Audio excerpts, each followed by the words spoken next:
dos grandes misterios dominan nuestras vidas: el dinero y el amor. ¿Qué es el amor? Es una cuestión que ha sido largamente explorada en libros, en canciones, en películas y en televisión. Pero no se puede decir lo mismo sobre la cuestión de qué es el dinero.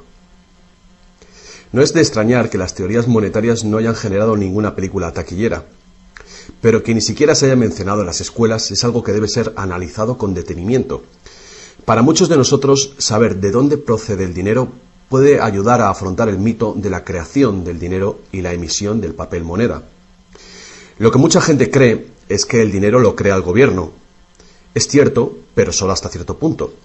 Estos metales y papeles que generalmente asociamos al dinero son, en realidad, creados por una agencia ligada al gobierno federal, llamada la Casa de la Moneda. Pero la mayor parte del dinero no es creado por ella, sino que lo crean en grandes cantidades cada día corporaciones privadas conocidas como bancos. Muchos creen que el dinero que prestan los bancos es el que han dejado en depósito sus clientes. Esto es lo que se cree, pero no es la verdad. En realidad, los bancos crean el dinero que prestan no de sus ganancias ni de los depósitos, sino directamente de la promesa de los prestatarios de devolverlo. La obligación del prestatario en un papel de préstamo incluye que debe pagar lo prestado más un interés. De lo contrario, perderá la casa, el coche o lo que sea. Es un gran compromiso por parte del prestatario. ¿Cuál es el compromiso por su parte del banco? El banco solo inventa dinero que no posee y lo escribe en la cuenta del prestatario. ¿Suena raro? Pero así es. Para demostrar cómo este milagro de la banca moderna llegó a existir, atiende a esta sencilla historia. Es el cuento de los Goldsmith. Hace un tiempo, casi cualquier cosa se utilizaba como dinero. Tan solo tenía que ser portable y suficiente gente tenía que tener fe en que después se podría intercambiar por cosas que todo el mundo valorara, como comida, ropa, ollas, conchas, piedras preciosas, semillas de coco, bonitas piedras e incluso plumas. Todas ellas fueron utilizadas como dinero. El oro y la plata eran atractivas, ligeras y fáciles de llevar, así que algunas culturas se especializaron en trabajar estos materiales. Los trabajadores del oro, los Goldsmith, recuerda este nombre, lo pudieron convertir fácilmente en monedas, estandarizando las unidades de oro en función de su peso y de la pureza, hasta certificarlas. Para proteger su oro, los Goldsmith necesitaban una caja fuerte, y pronto sus vecinos llegaron a su casa para pedirles que les alquilaran un espacio donde guardar su dinero y sus joyas. Al poco, los Goldsmith acabaron alquilando cada estantería de su caja fuerte y cada pequeña cantidad de dinero depositada se convirtió en dinero en sus manos. El tiempo pasó y los Goldsmith hicieron una inteligente observación. Los depositantes raramente volvían a recuperar físicamente su oro, y nunca todos a la vez. Esto se debía a que usaban los cheques de los Goldsmith para comprar en el mercado como si fuera el propio oro. Este dinero de papel era mucho más eficaz que las pesadas monedas, y la cantidad podía ser simplemente escrita en lugar de la laboriosa una por una de las monedas para cada transacción. Mientras tanto, los Goldsmith crearon otro negocio.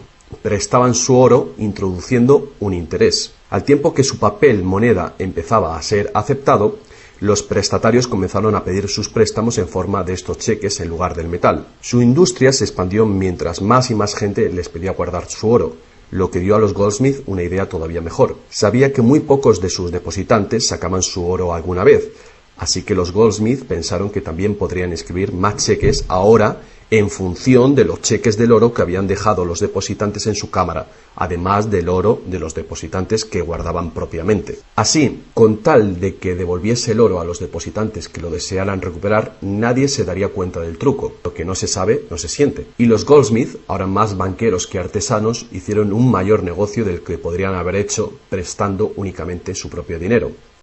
Durante años se hicieron un beneficio secreto fabuloso, con los intereses de los depósitos de todos sus vecinos. Pero ahora que se había hecho una prominente figura en el pueblo, se levantaron sospechas de que estaba gastando el dinero de sus depositantes y amenazaron con sacar todo su oro si Goldsmith no explicaba su repentina riqueza. Al contrario de lo que se podría pensar, esto no afectó a su fortuna. A pesar de la duplicidad patente de su truco, su idea funcionó porque los depositantes no perdieron nada de su oro. Estaba seguro en la cámara de Goldsmith. En vez de sacar su oro, los depositantes acordaron que Goldsmith, ahora convertido en su banquero, debía compartir la fortuna que habían contribuido a crear, otorgándoles un interés por su oro. Esto fue el comienzo de la banca. El banquero pagaba un pequeño interés por el depósito del dinero de otra gente que después prestaba a un interés mayor. La diferencia cubría los costes de operación del banquero y su beneficio. La lógica del sistema parecía sencilla y cubría la necesidad de las personas de crédito. Pero esta no es la manera en la que trabaja la banca hoy en día. El banquero Goldsmith no estaba del todo contento con lo que ganaba, después de descontar el interés que pagaba a los depositantes, y la demanda de crédito crecía con fuerza, mientras los europeos se expandían por América. Sus préstamos estaban limitados por la cantidad de oro que permanecía en su caja. Ahí es cuando tuvo una idea todavía mejor. Como nadie sino él sabía cuánto oro había en la caja, podía hacer cheques sobre dinero que ni siquiera existía. Como los prestatarios no iban a retirar su oro con sus cheques al mismo tiempo, ¿cómo iba alguien a darse cuenta de este truco? Esta nueva cara del negocio funcionó muy bien, y el banquero se hizo inmensamente rico con los intereses de un oro que ni siquiera existía. La idea de que el banquero creaba dinero de la nada era demasiado extraordinaria para creerla. Por lo tanto, el fraude no fue descubierto por la gente durante mucho tiempo. El poder de crear dinero hizo que el banquero se sintiese prepotente, como podrás imaginar. Pero con el tiempo, la cantidad de los préstamos del banquero y su escandalosa riqueza hizo que una vez más se levantara sospechas. Algunos clientes empezaron a reclamar su oro en lugar de la representación en papel. Los rumores se propagaron y todos los demás depositantes acudieron reclamando su oro. El juego se acabó. La marea de propietarios de cheques intentando recuperar su oro creó largas colas, y el banquero no tenía oro y plata suficiente para devolver a sus legítimos propietarios. Esto se llama el pánico de los ahorradores, y es lo que todo banquero teme que suceda. Este fenómeno puede suceder en un determinado banco, pero afecta a la confianza del público en todos los demás banqueros. Todo hubiera sido mucho más fácil si, antes que nada, se hubiera prohibido la creación del dinero desde la nada. Pero las grandes cantidades de crédito eran esenciales para la expansión de los países europeos. Así que, en lugar de prohibir esta práctica, fue legalizada y regulada. Así que los banqueros acordaron poner límites a la cantidad de dinero fraccionado que pudieran hacer. El límite sería mucho mayor que el verdadero valor del oro y plata depositados. Lo normal era $9 artificiales por $1 en oro, es decir, real. Estas disposiciones fueron controladas mediante inspecciones por sorpresa. También se acordó que, en caso de un crack financiero, los bancos centrales apoyarían a los locales con inyecciones de dinero en oro. Solo si cracks en diferentes bancos al mismo tiempo se produjeran y la burbuja de créditos del Banco Central explotara, el sistema podría hacerse añicos y destruirse.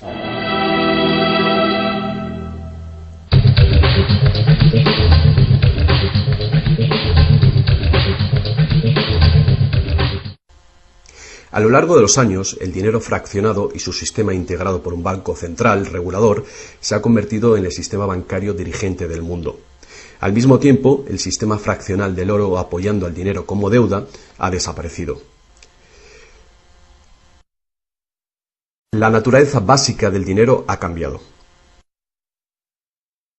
En el pasado, el billete de dólar era un recibo que te permitía cambiarlo por una cantidad de oro o plata determinadas. Ahora, un billete o dólar digital solo puede ser cambiado por otro billete o dólar digital. En el pasado, el crédito creado por los bancos privados solo existía en la forma de billetes de banco que la gente podía rehusar, como ahora se pueden rehusar otros cheques privados. En el presente, el crédito creado por bancos privados está legalmente aprobado que se convierta por dinero de flujo legal, es decir, los dólares, euros o libras que usualmente creemos que es dinero. El dinero de confianza, es decir, el fiat money, es dinero creado por decreto del gobierno, y la ley afirma que el público debe aceptar este dinero para todo tipo de deudas, o si no, los tribunales no considerarán la obligación de pagar esa deuda. Así que ahora la cuestión es, si tanto los bancos como los gobiernos pueden crear dinero, entonces, ¿cuánto dinero existe? Antes, la cantidad total de dinero en existencia estaba limitada por la cantidad y cualidad física de esa cosa usada como dinero. Por ejemplo, para crear dinero en oro o en plata, se debía extraer una cierta cantidad de estos metales de las minas. En el presente, el dinero es literalmente creado como deuda. Se crea nuevo dinero cada vez que una persona toma un préstamo de un banco.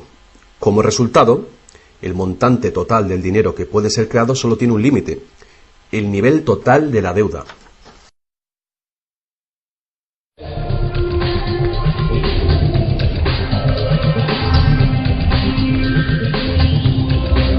Los gobiernos ponen una disposición adicional para limitar la creación de dinero, imponiendo reglas conocidas como requerimientos fraccionales de la reserva. Son arbitrarias en su misma esencia. Estos requerimientos varían de un país a otro y de un tiempo a otro. En el pasado se obligaba a los bancos a tener al menos $1 en oro por cada $10 creados. Hoy en día, la proporción ya no tiene relación con el dinero actualmente en depósito, sino con el dinero creado a su vez de la deuda creada sobre el dinero en depósito en el banco.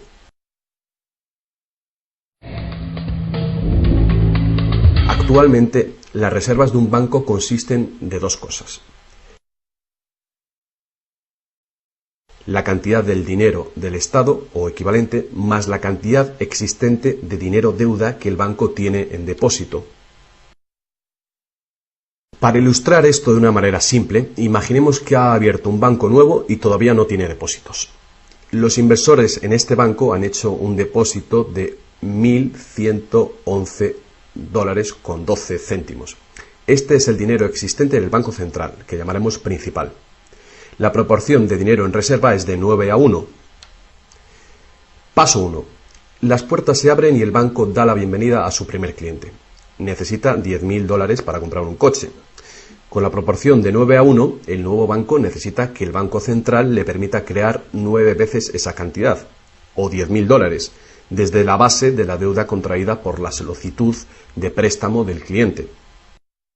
Esos $10.000 no se sacan de ningún lado. Es nuevo dinero simplemente tecleado en un ordenador como crédito del banco en la cuenta del cliente. El cliente tiene que firmar ese crédito para conseguir el dinero para comprarse el coche. Paso 2. El vendedor entonces deposita estos 10.000 nuevos dólares creados en el banco. Al contrario que el dinero creado por el gobierno, depositado en el Banco Central, este nuevo dinero creado por el crédito no puede ser multiplicado por la proporción de la reserva. En lugar de ello, es dividido por el ratio de la reserva, en una proporción de 9:1. Un nuevo préstamo de $9.000 puede ser creado sobre la base del depósito de $10.000. Si esos $9.000 son depositados por una tercera persona en el mismo banco que lo creó en uno diferente, se convierte en una base legal para un tercer asunto de crédito bancario, esta vez por la cantidad de $8.100. Al igual que con las muñecas rusas, cada nivel contiene un pequeño dólar dentro de otro pequeño dólar. Cada depósito contiene el potencial para otro pequeño crédito en una infinita serie decreciente.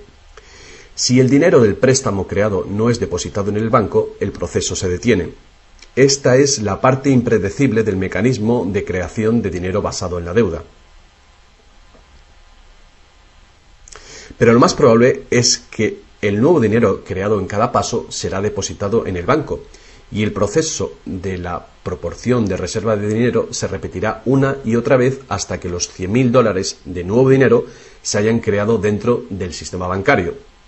Todo este nuevo dinero se habrá creado enteramente desde la deuda, y el proceso entero habrá sido autorizado legalmente por el depósito inicial de $1.111,12 que todavía permanecerán en el Banco Central. Lo que resulta más ingenioso de este sistema es que los libros de contabilidad de cada banco en la cadena deben mostrar que tiene un 10% más de depósitos que de préstamos. Esto da a los bancos el incentivo de adquirir depósitos para poder hacer préstamos, apoyando la impresión común pero falsa de que los préstamos proceden de los depósitos. A menos que los sucesivos préstamos estén depositados en el mismo banco, no se podrá decir que algún banco en particular haya pasado su límite inicial de 9-1 creando deuda de la nada. De cualquier manera, el sistema bancario es un círculo cerrado. El crédito bancario que crea un banco se convierte en el depósito en otro y viceversa. En un hipotético mundo de perfectos intercambios, el efecto último sería exactamente el mismo que si todo el proceso tuviera lugar en un solo banco. Esto es, el depósito en reserva inicial de $1.111,12 permite recolectar intereses por valor de más de $100.000 que el banco nunca ha tenido.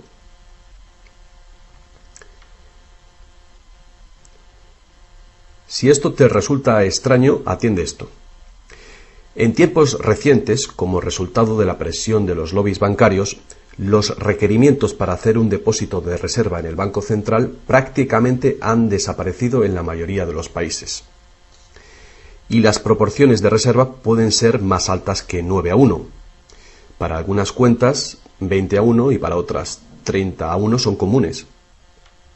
E incluso más recientemente, usando tarifas para los préstamos y así aumentar los ratios de requerimientos de reservas de los clientes, los bancos ahora han encontrado una manera de eludir las limitaciones de los requerimientos de la reserva fraccionaria por completo. Así que cuando las reglas son complejas, el sentido común real es bastante simple. Los bancos pueden crear tanto dinero como nosotros podemos pedir prestado.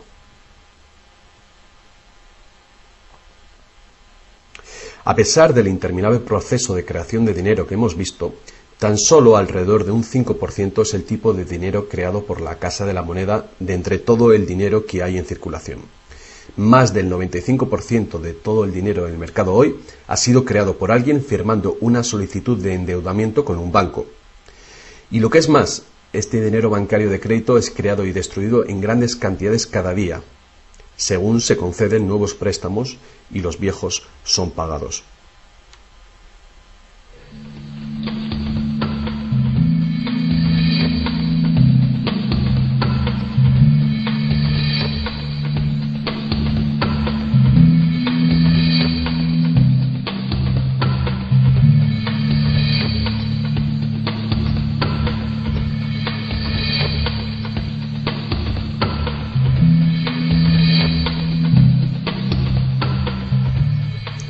Los bancos solo pueden ejecutar este sistema del dinero con la participación activa del gobierno. Primero, porque los gobiernos emiten leyes de divisas para hacer legal la moneda de confianza nacional, el fiat money. Segundo, porque los gobiernos permiten créditos privados para que sean pagados en esta moneda de curso legal. Y tercero, porque los tribunales estatales dan vigor a las deudas. Por último, los gobiernos aprueban regulaciones para proteger el funcionamiento del sistema monetario y su credibilidad ante el público sin hacer nada para contar a la ciudadanía de dónde procede el dinero. La verdad desnuda es que cuando firmamos la solicitud de una hipoteca o de un préstamo, nuestra firma promete un pago avalado por los bienes que daremos si no conseguimos pagarlo. Y estas son las únicas cosas de verdadero valor envueltas en la transacción. Cualquiera que crea que cumpliremos con la obligación la puede considerar como un bien o valor intercambiable o vendible. Es una deuda y por lo tanto una forma de dinero.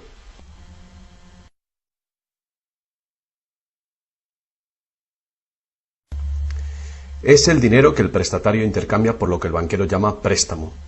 Así que un préstamo en el mundo real quiere decir que el prestamista debe tener algo que prestar. Si tú necesitas un martillo, prestarte la promesa de un martillo que no existe no te va a servir para nada. Pero en el artificial mundo del dinero, un banco promete prestar un dinero que no tiene y se le permite que sea aceptado como dinero. Y nosotros lo aceptamos así.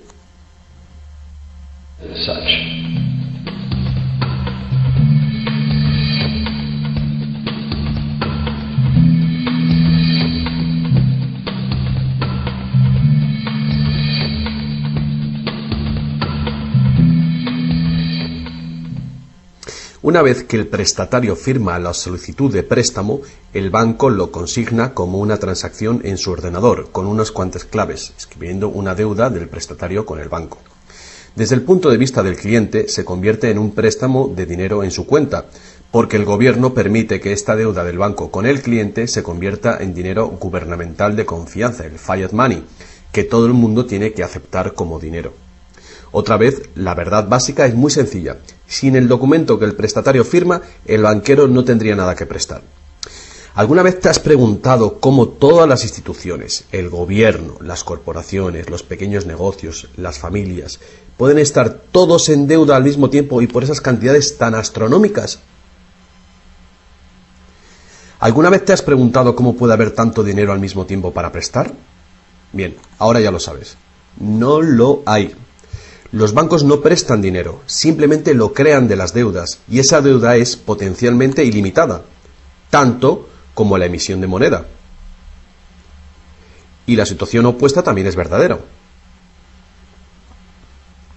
¿No es asombroso que a pesar de la increíble riqueza de recursos, de innovaciones y productividad que nos rodean, casi todos, desde los gobiernos hasta las compañías y los individuos, estén en graves deudas con los banqueros? Si la gente se parara a pensar cómo esto puede suceder, ¿cómo puede ser que la gente que produce la verdadera riqueza en el mundo estén en deuda con aquellos que únicamente prestan el dinero que representa la riqueza? Todavía más alucinante es que una vez que te das cuenta de que el dinero en realidad es deuda, nos damos cuenta de que si no hubiera deuda, no habría dinero.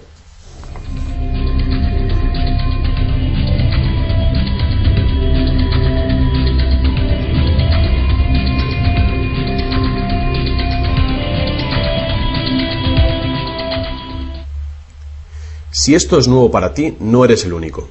Mucha gente piensa que si todas las deudas se pagaran, el estado de la economía mejoraría. Es cierto a un nivel individual.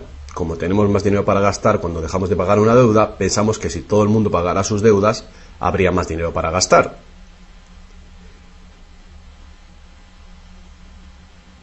Pero la verdad es justamente la contraria. No habría dinero de ningún tipo. Así es. Somos totalmente dependientes de renovar continuamente el nivel de crédito bancario para que haya dinero en existencia. Sin préstamos no hay dinero, que fue justamente lo que pasó durante la Gran Depresión en Estados Unidos. El suministro de dinero se cortó drásticamente, al tiempo que los suministros de préstamos se cortaban.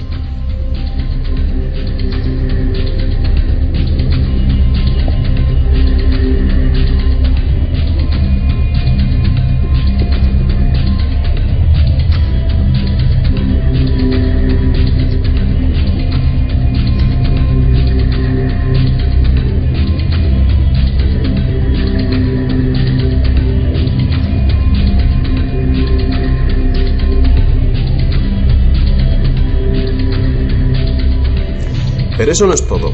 Los bancos solo crean la cantidad del dinero principal. No crean el dinero con el que pagar los intereses. ¿De dónde se supone que viene todo este dinero? El único lugar del cual los prestatarios pueden obtener el dinero para pagar los intereses es del total del dinero que hay en circulación. Pero resulta que casi todo ese dinero general ha sido creado de la misma manera. Es decir, como crédito bancario que tiene que ser pagado con más dinero de aquel con el que fue creado. Así que por todas partes hay prestatarios en la misma situación, intentando obtener el dinero para pagar tanto el dinero principal como el interés.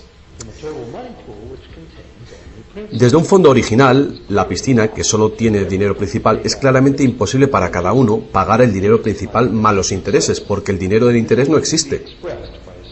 Esto se puede expresar con una simple ecuación matemática. El gran problema aquí es que en caso de préstamos de largo plazo como hipotecas y deuda pública, el interés total excede mucho al dinero principal. Así que, a menos que un montón de nuevo dinero sea creado para pagar los intereses, es decir, un gran número de nuevas hipotecas, no podrá funcionar la economía. Para mantener una sociedad que funcione, la proporción de cancelaciones de deudas tiene que ser baja. Así que para conseguir esto, más y más dinero deuda tiene que ser creado para satisfacer la demanda de dinero con el fin de servir el interés de la deuda previa. Pero por supuesto, esto hace que el nivel de la deuda sea todavía mayor y que más intereses tengan que ser pagados, resultando en una escalable e imparable espiral de endeudamiento.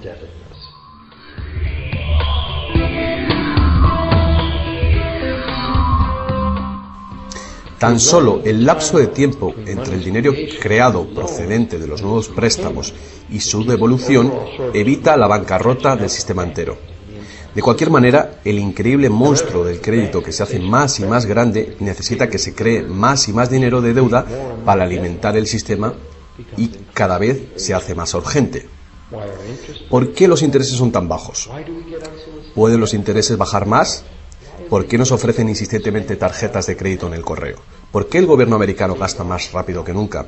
¿Es posible que el sistema colapse por completo y con él el sistema monetario? Las personas racionales deben preguntarse, ¿se puede sostener esto indefinidamente? ¿No es inevitable el colapso?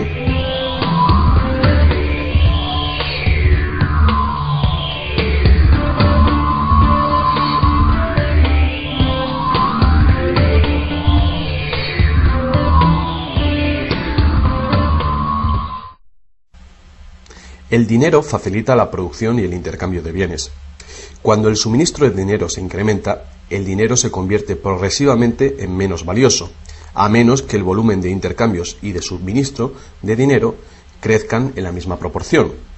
Hasta que nos damos cuenta de esto, cuando escuchamos que la economía crece a un 3% por año, creemos que lo hace en una constante regular, pero no es así. El 3% de este año representa un 3% más de intercambio de bienes y servicios que hace un año, porque es un 3% del nuevo total.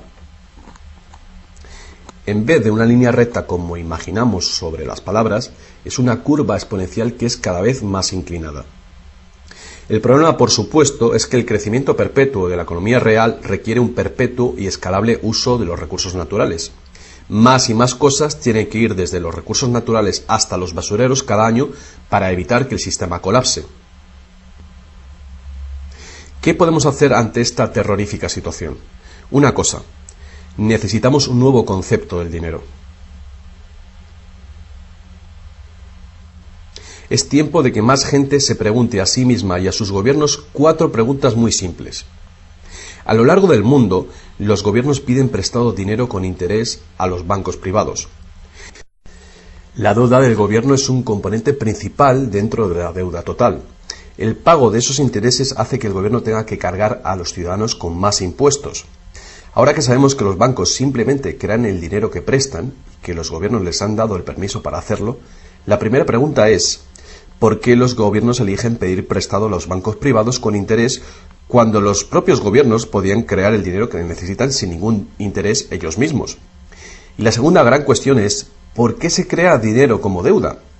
¿Por qué no se crea dinero que circule permanentemente y que no tenga que ser represtado con intereses para existir? La tercera, ¿cómo puede un sistema monetario funcionar solamente con un crecimiento perpetuo y acelerado y poderse considerar una economía sostenible? ¿No es lógico que el crecimiento perpetuo y acelerado y la sostenibilidad sean incompatibles? Y finalmente, ¿qué es lo que hace que nuestro sistema económico sea tan dependiente del crecimiento perpetuo? ¿Qué es lo que necesitamos crear para que nuestra economía sea sostenible? Hubo un tiempo en el que cargar con interés al préstamo se llamaba usura y era susceptible de severas penas, incluida la muerte. Todas las grandes religiones prohibían la usura. La mayoría de los argumentos contra la práctica de la usura eran morales.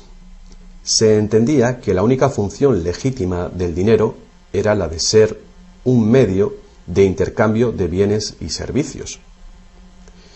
Cualquier manera de ganar dinero procedente del dinero se consideraba labor de un parásito o de un ladrón. Sin embargo, al tiempo que aumentaban las necesidades de crédito en el comercio, el argumento moral cedió paso al razonamiento de que prestar representa riesgo y pérdida de oportunidad para quien presta, y por lo tanto, cobrar por este coste era justo. Hoy en día, estas ideas parecen triviales. Actualmente, la idea de ganar dinero del dinero se considera la mejor ocupación que hay. ¿Para qué trabajar si tu dinero puede trabajar por ti? Sin embargo, para tener un futuro sostenible, queda claro que el cobro de interés es un problema moral y práctico al mismo tiempo. Imagínate una sociedad y una economía capaces de perdurar siglos porque en lugar de acaparar sus reservas capitales de energía, se autorrestringiera según sus ingresos actuales. Ya no cosecharía más madera que crezca en el mismo periodo. Toda la energía sería renovable, solar, eólica, gravitatoria, magnética, y las demás que se descubran. La sociedad se sostendría dentro de los límites de sus recursos, ya que reutilizaría o reciclaría todo y la población se mantendría. Tal sociedad no podría existir si estuviera dependiente de un sistema monetario que a su vez depende del crecimiento acelerado perpetuo. Tal economía sostenible necesitaría un sistema monetario también capaz de sostenerse sin crecimiento. Digamos que todo el dinero en circulación se representa por este círculo. Además, imaginemos que los prestadores de dinero también tienen dinero verdadero para prestar. Pero si algunas personas dentro del sistema empiezan a prestar dinero cobrando interés por ello, entonces su parte del suministro total del dinero aumentaría. Y si siguen prestando todo el dinero que se devuelva, cobrando siempre interés por ello, ¿cuál sería el inevitable resultado?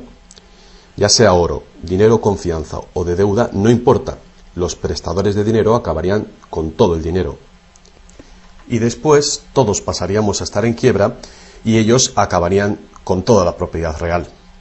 Solo si los beneficios de prestar dinero con interés fueran equitativamente distribuidos entre la población, se podría resolver este problema. Fuertes impuestos sobre los beneficios de los bancos podrían posibilitar este equilibrio, pero entonces no habría incentivo para los bancos. Si fuéramos capaces de liberarnos de la situación actual, podríamos imaginar la banca como un servicio social sin ánimo de lucro. Diseminando sus beneficios a la sociedad como un dividendo universal de los ciudadanos, prestando sin cobrar interés alguno.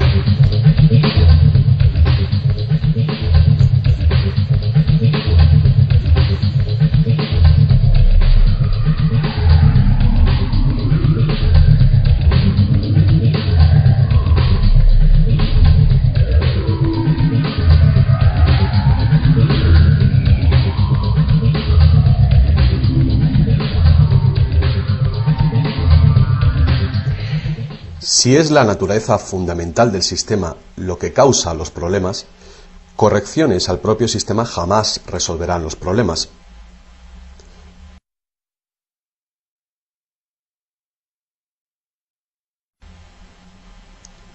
El sistema en sí debe ser reemplazado. Muchos críticos del sistema monetario hacen llamamientos a la vuelta al estándar del oro, insistiendo que el oro tiene una larga historia de confianza. Pero ignoran las muchas trampas que se puede hacer con el oro: limar las monedas, alterar el metal, monopolizar el mercado, todas prácticas habituales en la antigua Roma que contribuyeron a su caída. Algunos defienden la plata por ser más abundante que el oro y así más difícil de monopolizar. Muchos dudan de la idea de volver al uso de los metales preciosos en absoluto. Nadie quiere volver a llevar bultos de monedas para ir de compras. Es cierto que el dinero de papel, el plástico, el digital o más probablemente dinero de identidad biométrica tendría el mismo potencial de crear dinero de crédito sin límite, igual que tenemos ahora. Yendo más allá, si el oro fuera nuevamente la única base legal para el dinero, los que no tengamos oro nos quedaríamos sin dinero. Otros críticos del sistema monetario insisten en que la codicia y la deshonestidad son los principales problemas, y que puede haber un sistema más equitativo que volver al estándar de plata o de oro. Muchos grandes pensadores han sugerido maneras alternativas para crear dinero. Muchos sistemas de intercambio crean dinero como deuda, de la misma manera que hacen los bancos, pero se hace transparentemente y sin cobro de interés. Por ejemplo, un sistema de trueque expresa la deuda como horas de trabajo, considerando el valor de todo trabajo igual y a la par con el dólar, y así permite que la hora de trabajo sea igualada con el precio del dólar de los bienes y servicios. Este tipo de sistema puede organizarlo cualquier persona capaz de gestionar la contabilidad. La preparación ahora de sistemas de trueque a nivel municipal sería prudente en previsión del inminente colapso del sistema actual. La reforma monetaria, al igual que la reforma electoral, es un tema muy polémico. Es una reforma que requiere una voluntad de cambio y de pensar, fuera del cubículo habitual. La reforma monetaria, igual que la reforma electoral, no vendrá fácilmente, ya que los más privilegiados por el sistema existente actualmente harán todo lo posible para mantener sus ventajas. Ahora que hemos visto que el dinero es solo una idea y que en realidad el dinero puede ser cualquier cosa que concebimos, os presento un único sistema monetario para tu consideración. Este modelo está basado en sistemas que funcionaron bien en el pasado, sistemas en Inglaterra y en Estados Unidos que fueron destruidos por los banqueros Goldsmith con su sistema de reserva fraccional. Para crear una economía basada en dinero libre de interés, el dinero puede ser creado y gastado por el gobierno creando infraestructuras para la economía, tales como carreteras, puentes, ferrocarriles, puertos y mercados públicos. Este dinero no sería creado como deuda, sino como valor. Este valor serían las infraestructuras que pagaron con ello. Si este nuevo dinero proporciona más comercio, requiriendo su uso, no produciría inflación alguna. En el caso de que los gastos gubernamentales sí causaran devaluación o inflación, habría dos posibilidades para resolverlo. La inflación es equivalente a un impuesto plano sobre el dinero. No importa si el valor del dinero se devalúa en un 20% o si el gobierno nos quita con impuestos un 20%. El efecto en nuestro poder adquisitivo es el mismo. De esta manera, la inflación, en lugar de impuestos, podría ser políticamente aceptable con tal de que sea debidamente empleada. El gobierno podría contrarrestar la inflación recaudando impuestos y eliminando este dinero del mercado. Así reduciría el suministro de dinero y restauraría su valor. Para controlar la deflación, la caída de precios y sueldos, el gobierno sencillamente gastaría más dinero. Con la ausencia de la creación de dinero de deuda, el gobierno tendría más control del suministro del dinero del país y el público sabría a quién echar la culpa.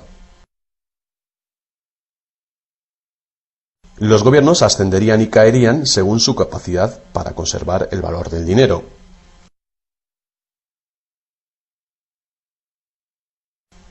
El gobierno dependería de los impuestos como ahora, pero los impuestos llegarían mucho más lejos, ya que ninguna parte de ellos se gastaría en pagar intereses a los banqueros. No podría haber ninguna deuda nacional si el gobierno sencillamente creara el dinero que necesita. Nuestro perpetuo servicio a los bancos pagando la deuda dejaría de existir.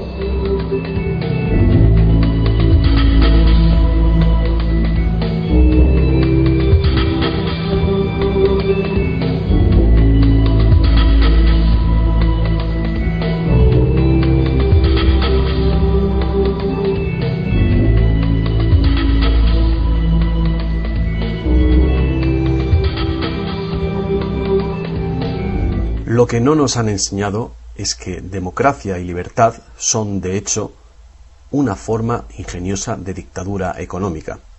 Mientras toda nuestra sociedad dependa de un suministro de crédito bancario para sus necesidades monetarias, los banqueros serán quienes deciden quién tendrá el dinero que se necesita y quién no.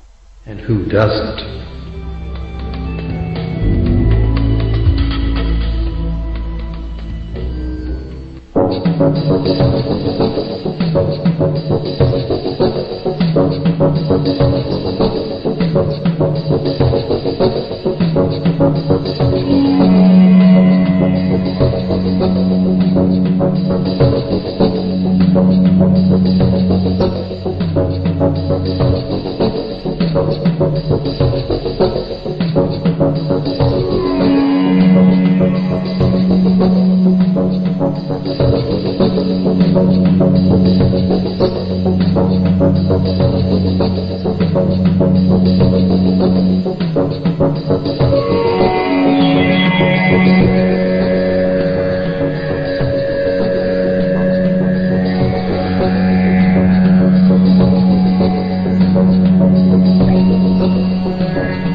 Poca gente hoy en día sabe que la historia de los Estados Unidos ha sido en su mayor parte la lucha por liberarse de los bancos europeos. Esta lucha llegó a su fin en el año 1913, cuando el presidente Wilson ratificó el Acta de la Reserva Federal, permitiendo así al cártel de banqueros internacionales controlar el dinero de Estados Unidos.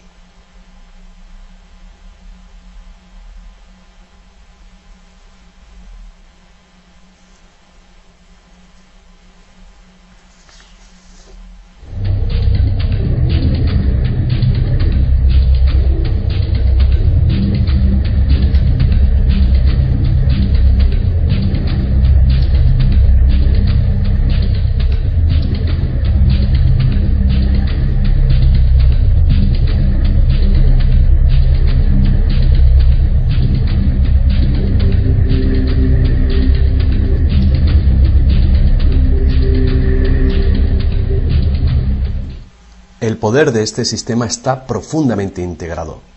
También lo está el silencio del tema entre los medios de información y en la educación.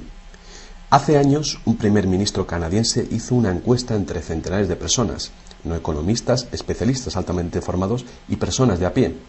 La encuesta reveló que ni un solo encuestado tenía un conocimiento preciso de cómo se crea el dinero. De hecho, descubrió que hasta los empleados bancarios ni siquiera habían contemplado alguna vez el asunto. ¿Y tú? Have you?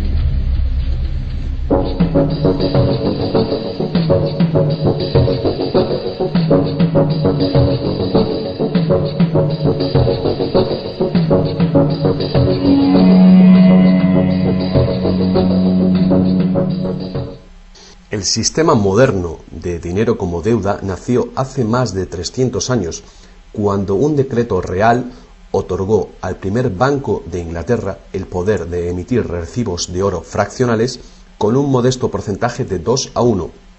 Este porcentaje fue solo el principio, el primer paso. El sistema ahora es global, crea cantidades de dinero sin límites desde la nada y tiene a casi todos los seres humanos del planeta encadenados a una cadena de deuda que nunca puede ser pagada. ¿Pudo haber ocurrido todo por accidente o es una conspiración? Evidentemente, algo muy gordo se está jugando aquí.